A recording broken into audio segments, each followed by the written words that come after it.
Hello and welcome to SPM IS Academy. Today we will analyze important newspaper articles of 25th April 2022.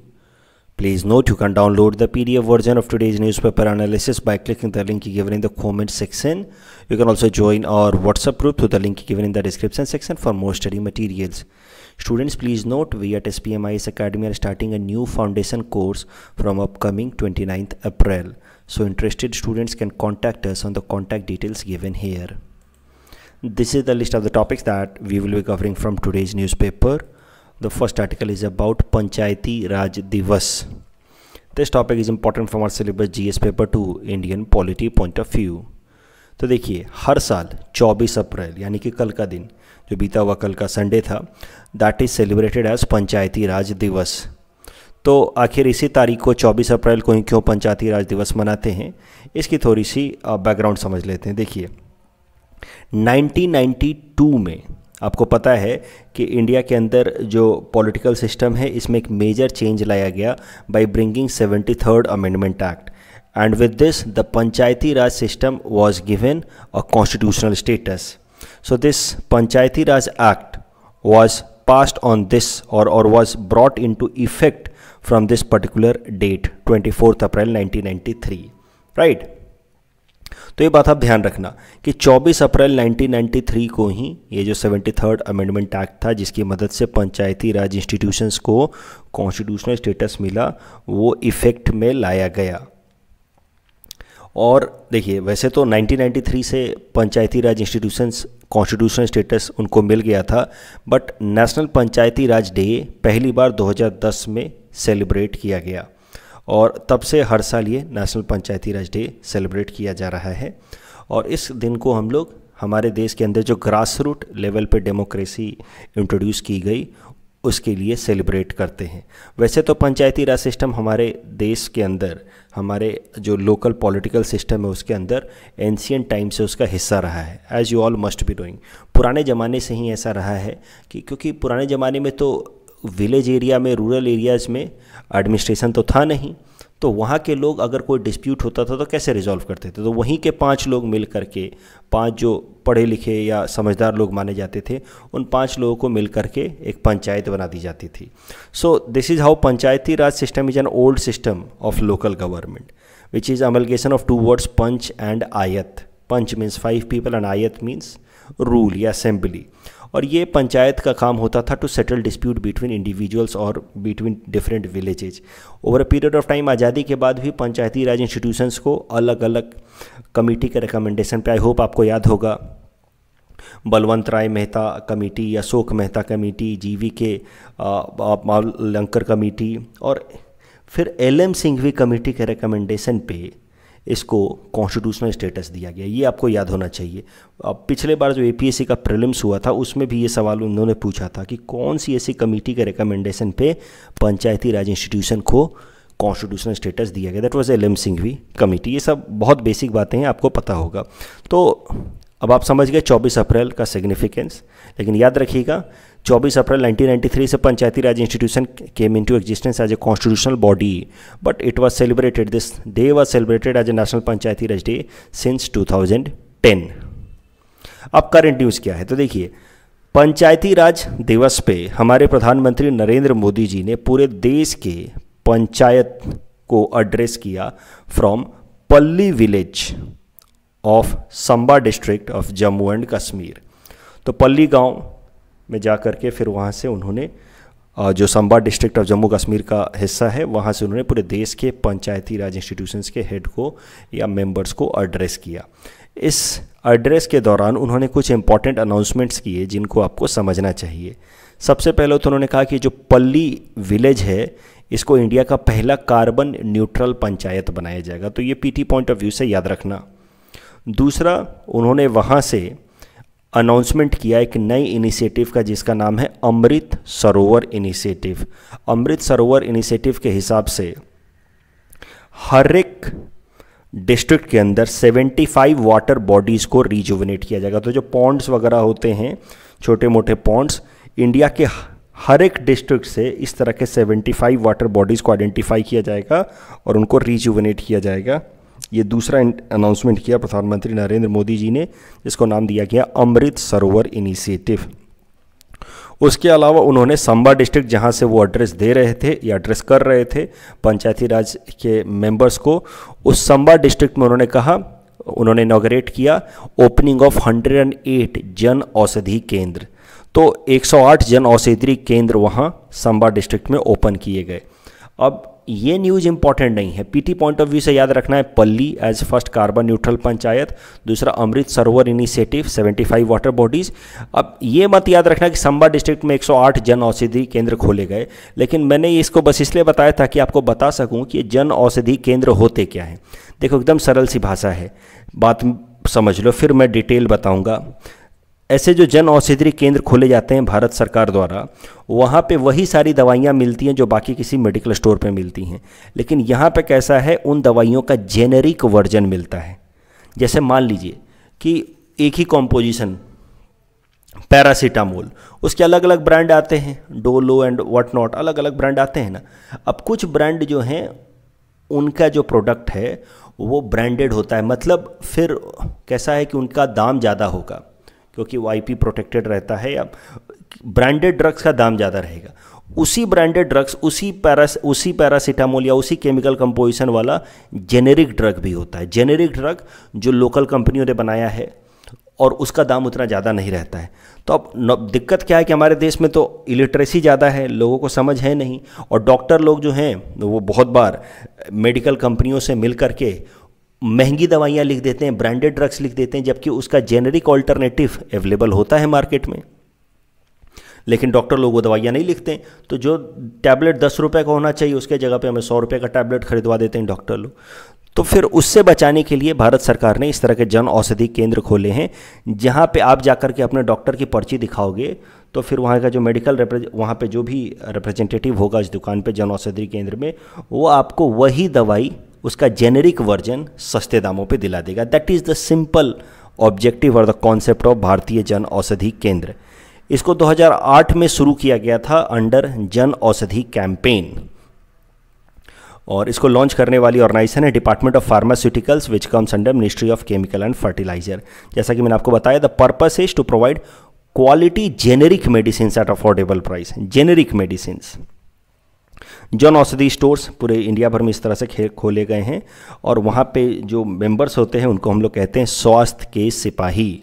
ये जो जन Aushadhi stores हैं, इसको launch किया है डिपार्टमेंट ऑफ फार्मास्यूटिकल्स ने, लेकिन इसको इम्प्लीमेंट करने की जिम्मेदारी दी गई है ब्यूरो ऑफ फार्मा, जो एक तरह की पीएसयू है, bureau of pharma public sector undertaking. तो ये एक भारत सरकार की कंपनी है बीपीपीआई, जिसको काम दिया गया है जन औषधि केंद्र पे जेनेरिक दवाइयाँ अवेलेबल कराना। इस टॉपिक के बेसिस पे ये प्रीलिम्स प्रैक्टिस क्वेश्चन हमने आपको दे रखा है। Please attempt this question and you can submit the answer in the comment section. The next article is about Olga Teli's judgment, and this topic is important from our syllabus GS paper 2 governance point of view. It is also very important from our syllabus GS paper 5 ethics and integrity point of view. सबसे पहले current context समझते हैं। देखिए, अभी पिछले जो बीता हुआ 16 अप्रैल था, उस दिन हनुमान जयंती मनाई जा रही थी हमारे देश में, और उसमें कई जगहों पे शोभा यात्रा निकाली गई, और इस शोभा यात्रा के दौरान फिर कुछ कम्युनल फ्लेयर अप हो गए, झड़प हो गए हिंदू और मुस्लिम कम्युनिटी के लोगों के बीच में।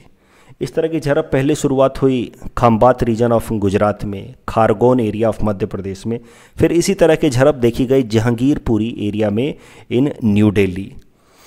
अब एक बात जो निकल के आई कि जो झड़प हुई, कम्युनल फ्लेयर अप हुआ, कम्युनल टेंशन हुआ हिंदू और मुस्लिम कम्युनिटी के बीच में, उसके बाद इन 3 जगहों के एडमिनिस्ट्रेशन जो लोकल एडमिनिस्ट्रेशन है वहाँ का, खंबात में या खारगोन में या फिर जहांगीरपुरी में, वहाँ के लोकल एडमिनिस्ट्रेशन ने एकाएक से ये एंटी इंक्रोचमेंट ड्राइव शुरू कर दिया कि भाई जहाँ जहाँ पे भी लोगों ने सरकारी ज़मीन पे अपना घर बना रखा है, दुकानें बना रखी हैं, उसको तोड़ना शुरू कर दिया। Anti encroachment drive against illegal constructions और इलीगल इंक्रोचमेंट्स।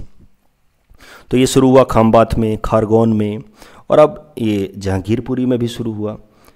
अब ये 2 चीज़ों में अपने आप में कोई रिलेशन है नहीं। 1-2 दिनों पहले झड़प हुई और 1-2 दिनों बाद ये एंटी इंक्रोचमेंट ड्राइव शुरू हुआ। अब जो पॉलिटिकल पार्टीज़ हैं वो इसको बुलडोजर पॉलिटिक्स का नाम दे रही हैं। वो ये कह रही हैं कि जो एंटी इंक्रोचमेंट ड्राइव है वो इसीलिए शुरू किया गया है ताकि मुस्लिम कम्युनिटी को डराया जा सके। अब ये पॉलिटिक्स की बातें हैं, हमारे एग्जाम पॉइंट ऑफ व्यू से इंपॉर्टेंट नहीं है, बट फिर भी मैं थोड़ा कॉन्टेक्स्ट बता रहा हूँ तो आपको समझा रहा हूँ। 1-2 दिन पहले झड़प हुई और उसके बाद एंटी इंक्रोचमेंट ड्राइव हुआ। अब इंक्रोचमेंट तो हिंदू मुस्लिम देख के नहीं होता है ना, ऐसे बुलडोजर चलता तो हिंदू मुस्लिम तो देखा नहीं जाता है। लेकिन पॉलिटिकल पार्टीज कह रही हैं कि एंटी इंक्रोचमेंट ड्राइव उन्हीं एरियाज में ज़्यादा कराया जा रहा है जहाँ पे मुस्लिम पॉपुलेशन ज़्यादा है, ऐसा उनका कहना है। ठीक है, तो ये इसीलिए इस एंटी इंक्रोचमेंट वाले मामले को बुलडोजर पॉलिटिक्स नाम दिया जा रहा है, माइनॉरिटी को डराने का एक तरीका बताया जा रहा है, whatever might be the reason, but ऐसा हो रहा है। ठीक है, अब हमें इससे मतलब नहीं है कि सच में इसके पीछे पॉलिटिक्स है, क्योंकि इस तरह के सवाल आपके सिविल सर्विसेज एग्जाम में नहीं पूछे जाते कि बताओ ये मुस्लिम पॉलिटिक्स है कि हिंदू पॉलिटिक्स है, ऐसी बातें, ये सब खाली पॉलिटिक्स की बातें हैं। हमें जो सीखना है उससे, ये द हिंदू का जो आर्टिकल है उससे जो हमें सीखना है वो ये है कि एंटी इंक्रोचमेंट ड्राइव जब भी भारत सरकार या स्टेट गवर्नमेंट्स लाती हैं या म्यूनिसिपल कॉरपोरेशंस लाती हैं जहाँ पे वो इस तरह के इंक्रोचमेंट गवर्नमेंट एरियाज़ में जो इंक्रोचमेंट हो रखे हैं उसको तोड़ती हैं, तो उसके लिए क्या सुप्रीम कोर्ट का जजमेंट है।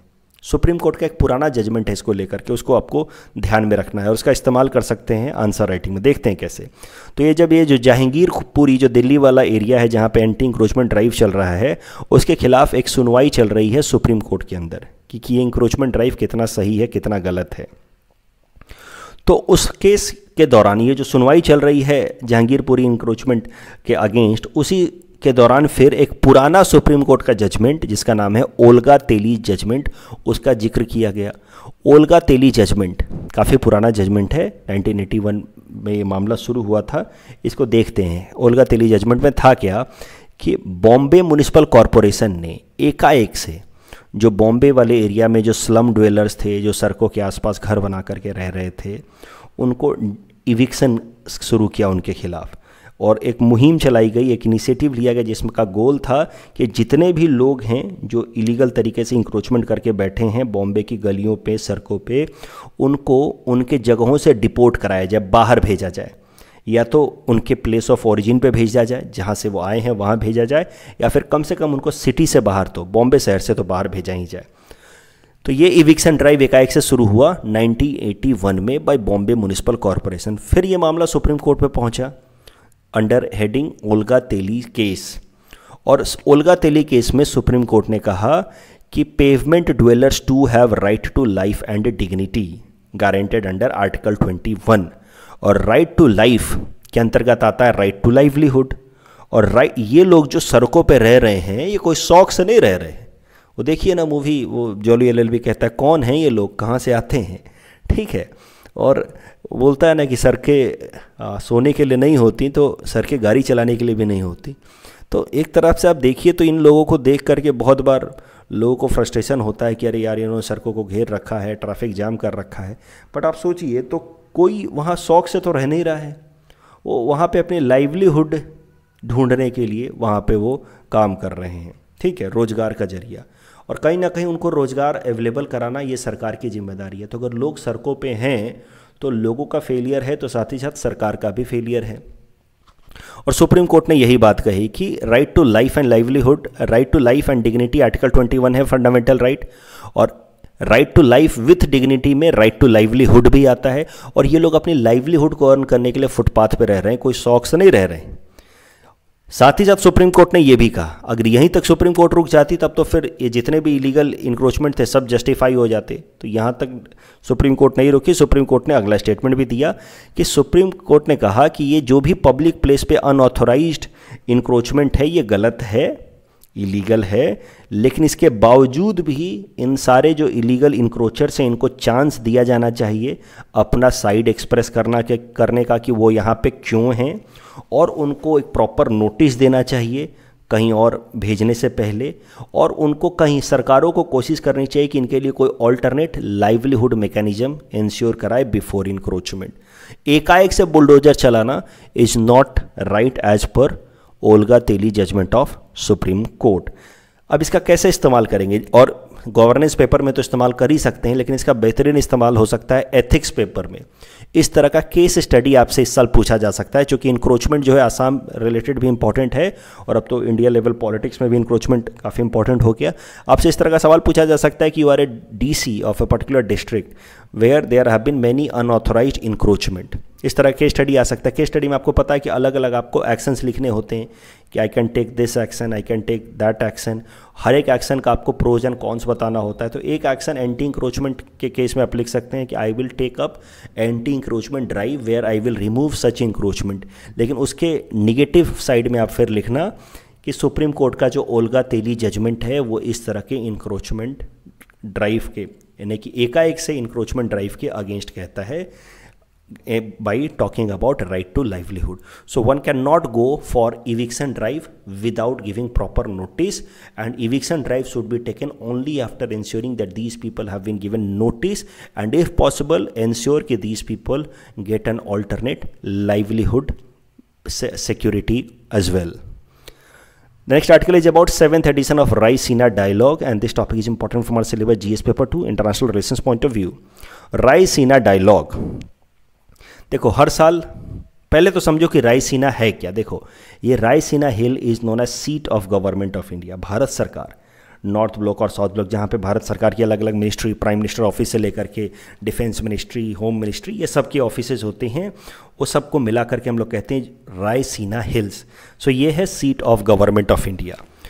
और ministry of external affairs along with an organization जिसका नाम है ऑब्जर्वर रिसर्च फाउंडेशन। ये ऑब्जर्वर रिसर्च फाउंडेशन PSIR के स्टूडेंट जरूर जानते होंगे। ये एक भारत सरकार द्वारा प्रमोटेड एक थिंक टैंक है जो एक्सटर्नल अफेयर्स के मामले में भारत सरकार को कई सारे सजेशंस देती है। तो मिनिस्ट्री ऑफ एक्सटर्नल अफेयर्स और ORF मिल करके हर साल ये एक इवेंट कराते हैं जिसका नाम है रायसीना डायलॉग, जो रायसीना हिल्स में कराई जाती हैं।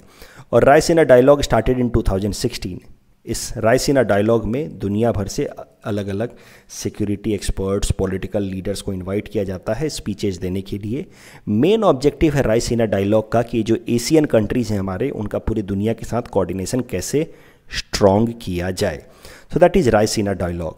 मुद्दा यह है कि 7th edition of Raisina dialogue has been started by prime minister Modi, और ये जो 7th एडिशन है रायसीना डायलॉग का, that will continue from 25th to 27th April. और इस बार 7th edition of Raisina dialogue के जो प्रेसिडेंट होंगे, जो चीफ गेस्ट होंगे, वो होंगे प्रेसिडेंट ऑफ यूरोपियन यूनियन जिनका नाम है उर्सुला वॉन डेर लेइन। ये 3 दिन का डायलॉग मीट से कॉन्फ्रेंस है 25 से 27 अप्रैल का। इस बार का थीम है टेरा नोवा, इम्पैसेंट, इम्पेशेंट एंड इम्पेरिल्ड। इस टॉपिक के बेसिस पे ये प्रीलिम्स प्रैक्टिस क्वेश्चन और मैं आपको दे रखा है। Please attempt this question and you can submit the answer in the comment section. The next article is about Kisan credit card saturation drive, and this topic is important from our syllabus GS paper 5 Assam issues point of view. सबसे पहले समझते हैं किसान credit card के बारे में। देखो, किसान क्रेडिट कार्ड स्कीम 1998 में स्टार्ट की गई थी, जिसके अंतर्गत हमारे जो फार्मर्स हैं उनको एक इस तरह का क्रेडिट कार्ड दिया जाता है। क्रेडिट कार्ड तो आई होप आप समझते हैं, जिसमें ओवरड्राफ्ट फैसिलिटी होती है, आप एक्स्ट्रा पैसा निकाल सकते हैं लोन के तौर पे। तो फार्मर्स को इस तरीके का किसान क्रेडिट कार्ड दिया जाता रहा है अंडर किसान क्रेडिट कार्ड स्कीम, ताकि फार्मर्स को अपने गांव में जो अनऑर्गेनाइज्ड जो मनी लेंडर्स हैं उन पर डिपेंड ना करना पड़े, क्योंकि वो काफ़ी exorbitant high interest rate charge करते हैं, जिससे फार्मर्स जो है एक विशियस साइकिल ऑफ लोन में फंस जाते हैं। तो उससे बचाने के लिए फार्मर्स को लाया गया किसान क्रेडिट कार्ड स्कीम। दिस किसान credit card scheme was prepared by NABARD on recommendation of V Gupta committee. तो ये याद रखना, चूंकि अब ये न्यूज़ में आ गया है तो APSC के लिए इंपॉर्टेंट हो गया है, कौन से कमेटी के रिकमेंडेशन पे आया, कैसे आया, ये याद रखना। किसान क्रेडिट कार्ड स्कीम में कैसा होता है कि किसानों को इस तरह का क्रेडिट कार्ड दिया जाता है। ये क्रेडिट कार्ड कोऑपरेटिव बैंक से, RRB से, स्मॉल फाइनेंस बैंक या कोई भी पब्लिक सेक्टर बैंक से रिलीज हो सकता है, कॉमर्शियल बैंक से भी रिलीज हो सकता है। किसान क्रेडिट कार्ड एग्जैक्टली कैसे काम करता है, देखो, किसानों को अप्लाई करना होता है, अपनी एक, और उसके बाद उनको किसान क्रेडिट कार्ड मिलता है, और उस किसान क्रेडिट कार्ड की मदद से वो लोग पोस्ट हार्वेस्ट यानी कि कटाई के बाद के जो खर्चे हैं उसके लिए कुछ पैसा निकाल सकते हैं। और उसके अलावा खेती के लिए कुछ अगर इन्वेस्टमेंट लगाना है, मान लीजिए कि कोई इम्प्लीमेंट ख़रीदना है, कोई मैकेनाइजेशन के लिए कोई चीज़ें खरीदनी है, जैसे कि pump set, plantation drip irrigation, इन सब के लिए कुछ चीज़ें खरीदनी, तो उसके लिए वो लोग किसान क्रेडिट कार्ड का इस्तेमाल करके पैसा निकाल सकते हैं। उसके अलावा अगर मान लो कि किसान के साथ कुछ दुर्घटना हो जाती है जिसमें उसकी डेथ हो जाती है या डिसेबल हो जाता है किसान, तो किसान क्रेडिट कार्ड स्कीम की मदद से फार्मर्स की फैमिलीज़ को कुछ एक्स्ट्रा कंपनसेशन का पैसा भी मिलता है। तो अगर कभी भी सवाल आ जाए फार्मर्स के वेलफेयर के लिए क्या क्या इनिशिएटिव्स लिए हैं सरकारों ने, तो आप उसमें एक किसान क्रेडिट कार्ड स्कीम तो लिख ही सकते हो।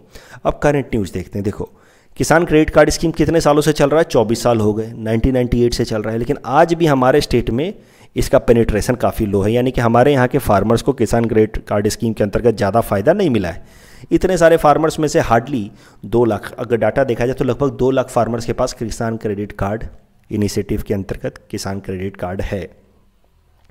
तो मुद्दा यह है कि किसान क्रेडिट कार्ड स्कीम का penetration in Assam is extremely low, और उसको इंक्रीज करने के लिए हाल फिलहाल में असम सरकार ने शुरू किया है किसान क्रेडिट कार्ड सैचुरेशन ड्राइव, जिसके मदद से कोशिश की जाएगी कि 15 लाख फार्मर्स को किसान क्रेडिट कार्ड दिलाया जाए। ये जो किसान क्रेडिट कार्ड सैचुरेशन ड्राइव शुरू किया असम सरकार ने, it has been done as a part of Kisan Bhagidari प्राथमिकता हमारी प्रोग्राम, जो भारत सरकार की इनिशिएटिव है। तो भारत सरकार की इनिशिएटिव है किसान भागीदारी प्राथमिकता हमारी प्रोग्राम, जिसके अंतर्गत कोशिश की जा रही है कि ज़्यादा से ज़्यादा फार्मर्स को, ये जो पहले समझो, भारत सरकार की इनिशिएटिव है किसान भागीदारी प्राथमिकता हमारी प्रोग्राम, जिसके अंतर्गत कोशिश ये की जा रही है कि जितने भी फार्मर्स को पीएम किसान स्कीम के अंतर्गत फ़ायदा मिल रहा है, उन सारे ही किसानों को किसान क्रेडिट कार्ड स्कीम भी दे दिया जाए। और इसी भारत सरकार के इस इनिशिएटिव के अंतर्गत फिर असम सरकार लेकर के आई है किसान क्रेडिट कार्ड सैचुरेशन ड्राइव। और नबार्ड जो है, that is a coordination agency in implementation of this किसान भागीदारी प्राथमिकता हमारी प्रोग्राम। तो मैंने क्या कहा, भारत सरकार की इनिशिएटिव है ये, जिसका ऑब्जेक्टिव है कि पीएम किसान के अंतर्गत जिनको भी फ़ायदा मिल रहा है, जिन फार्मर्स को, उनको किसान क्रेडिट कार्ड भी दिला दिया जाए अंडर किसान क्रेडिट कार्ड स्कीम। तो पीएम किसान स्कीम क्या है वो भी ज़रा समझते हैं। पीएम किसान स्कीम 2019 से एप्लीकेबल हुआ था, जिसमें हमारे फार्मर्स को 6,000 रुपये हर साल दिए जाएंगे इन 3 इंस्टॉलमेंट्स, 2-2 हज़ार के इंस्टॉलमेंट के अंतर्गत हमारे फार्मर्स को दिया जाएगा ये 6,000 रुपये का मॉनेटरी बेनिफिट। तो पीएम किसान scheme 6,000 rupees per year direct benefit transfer के फॉर्मेट में आएगा, 3 इक्वल इंस्टॉलमेंट्स और ₹3,000 ईच में आएगा। It is a central sector scheme, मतलब पूरी तरह से भारत सरकार इसका बर्डन उठाएगी। इस टॉपिक के बेसिस पे प्रीलिम्स प्रैक्टिस क्वेश्चन हमने आपको दे रखा है। Please attend this question and you can submit the answer in the comment section. That's all from our side.